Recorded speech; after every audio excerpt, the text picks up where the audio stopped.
Installing two 200-amp panels in a garage attached to the house is a code violation. According to the National Electrical Code, often abbreviated as NEC, and most local building codes, the maximum overcurrent protection devices, such as circuit breakers or fuses, that can be installed in a detached garage is 100 amps.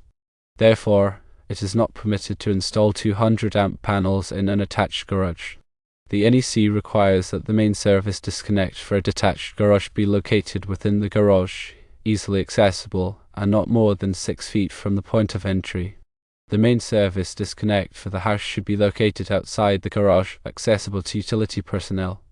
If you need more than 100 amps of power in the attached garage, you can install a sub-panel fed from the main service disconnect in the house. However, the sub-panel must be rated for a maximum of 100 amps. The 200-amp panel on the second floor of the house is not affected by the regulations for detached garages and can be installed as needed. Failure to comply with building codes can result firstly in electrical hazards and fire risks, secondly voided insurance coverage, thirdly difficulty selling your property, and fourthly fines and penalties. It is always best to consult with a qualified electrician and obtain the necessary permits before performing any electrical work to ensure compliance with applicable codes and safety standards. When dealing with electrical installations, firstly, it's crucial to understand the National Electrical Code, which provides guidelines for safe electrical practices. Secondly, local codes may have additional requirements or modifications to the NEC, so check with your local authorities. And thirdly, permits are often required for electrical work, ensuring inspections for compliance. A 600-amp service, while substantial, needs careful distribution. Having a meter with 3 200-amp disconnects suggests a well-planned initial setup.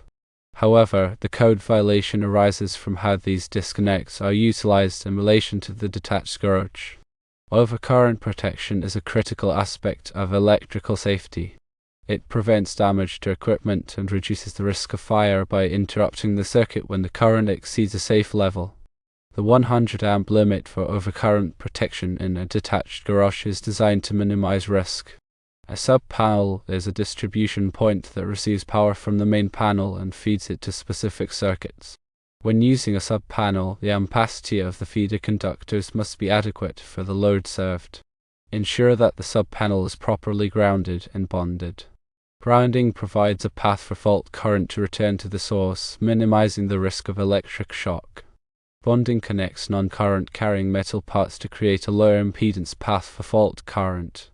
Proper labeling of panels and circuits is essential for safety and maintenance. Clearly label each circuit breaker or fuse with its intended use. Use a circuit directory to keep track of the circuits. When installing a sub-panel, consider the load calculations to ensure that the existing service has enough capacity. Load calculations take into account the expected demand of all connected loads. Ensure that all electrical work is performed by a qualified electrician who is familiar with the NEC and local codes.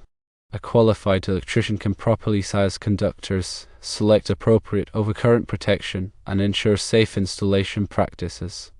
Document all electrical work, including permits, inspections, and any modifications to the electrical system.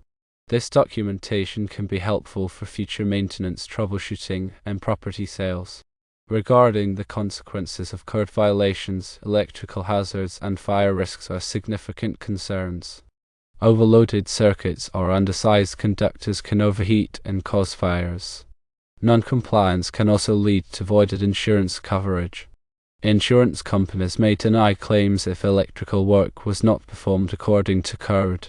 Selling a property with known code violations can be difficult. Potential buyers may require that the violations be corrected before closing the sale. Fines and penalties can be imposed for non-compliance with building codes. These fines can be substantial and may include the cost of correcting the violations. Regularly inspect your electrical system for any signs of damage or wear. Look for things such as frayed wires, loose connections, and overheating components. Replace any damaged or worn components promptly. Consider installing arc fault circuit interrupters, which are known as of size, to protect against arc faults. Arc faults are a common cause of electrical fires. Ground fault circuit interrupters, known as GFCIs, provide protection against ground faults. GFCIs are typically required in wet locations such as bathrooms and kitchens. Surge protection can protect sensitive electronic equipment from voltage spikes. Install surge protectors at the main service panel and at individual outlets.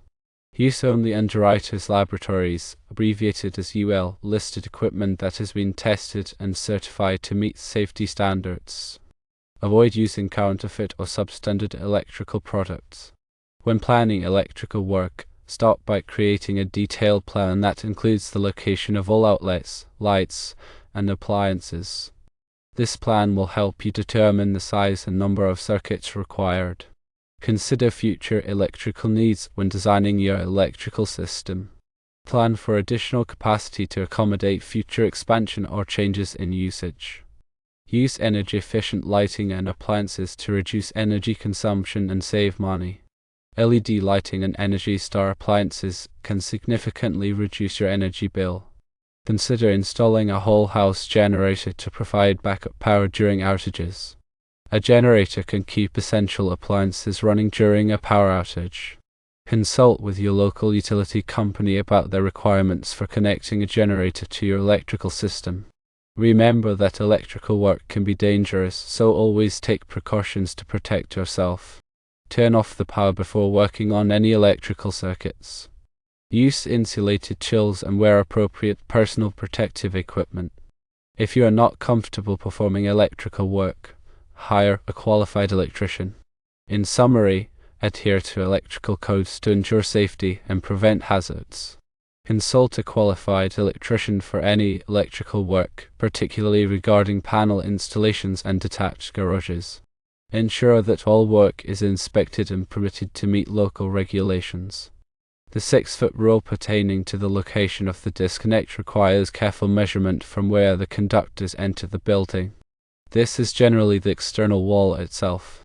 Detached garages may also be subject to inspection requirements that differ from those of the main dwelling. For example, in some areas, grounding electrode requirements may be more stringent. In some cases, a dedicated grounding electrode conductor may be required to run back to the main panel of the house. Consider the potential for future expansion when sizing electrical panels and conductors. It is often more cost-effective to install larger capacity components upfront to avoid the need for costly upgrades later. Proper wire management is essential for a safe and efficient electrical system.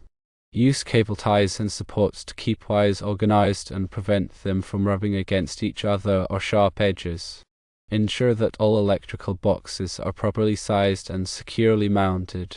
Use the correct type of box for the application, such as metal boxes for exposed locations and non-metallic boxes for concealed locations. When running wires through walls or ceilings, protect them with conduit or cable protectors. This will prevent damage to the wires from nails, screws, or other objects. Use the correct size and type of connectors for all electrical connections. Ensure that the connectors are properly tightened to prevent loose connections, which can cause overheating and fires. When terminating wires at circuit breakers or other equipment, use the correct torque settings. Over-tightening or under-tightening connections can lead to failures. Consider using a power quality analyzer to monitor the performance of your electrical system. A power quality analyzer can detect voltage fluctuations, harmonics, and other issues that can affect the reliability and efficiency of your system. Regularly clean electrical equipment to remove dust and debris, which can cause overheating. Use a vacuum cleaner or compressed air to clean equipment, and avoid using water or other liquids. Inspect electrical equipment for signs of corrosion, which can weaken connections and cause failures. Clean any corroded connections with a wire brush and apply a corrosion inhibitor. Consider using a thermal imaging camera to inspect electrical equipment for hotspots, which can indicate potential problems. A thermal imaging camera can detect overheating components that may not be visible to the naked eye. When replacing electrical components, use the same type and rating as the original component. Using incompatible components can lead to failures and safety hazards. Dispose of old electrical components properly. Many electrical components contain hazardous materials that should be recycled or disposed of according to local regulations. Keep a copy of the electrical system's wiring diagrams and documentation in a safe place. This information can be helpful for future maintenance, troubleshooting, and upgrades. Educate yourself and your family about electrical safety. Teach children to stay away from electrical equipment and to never insert objects into outlets. Consider taking a first aid and CPR course to learn how to respond to electrical emergencies. Ensure that your smoke detectors and carbon monoxide detectors are working properly. Test them regularly and replace the batteries as needed. Develop an emergency plan in case of an electrical fire or other electrical emergency. Make sure everyone in your family knows the plan. Regularly review your electrical system and identify any potential safety hazards. Take steps to correct any hazards promptly. Remember, electrical safety is everyone's responsibility. By following these guidelines, you can help ensure a safe and reliable electrical system for your home or business.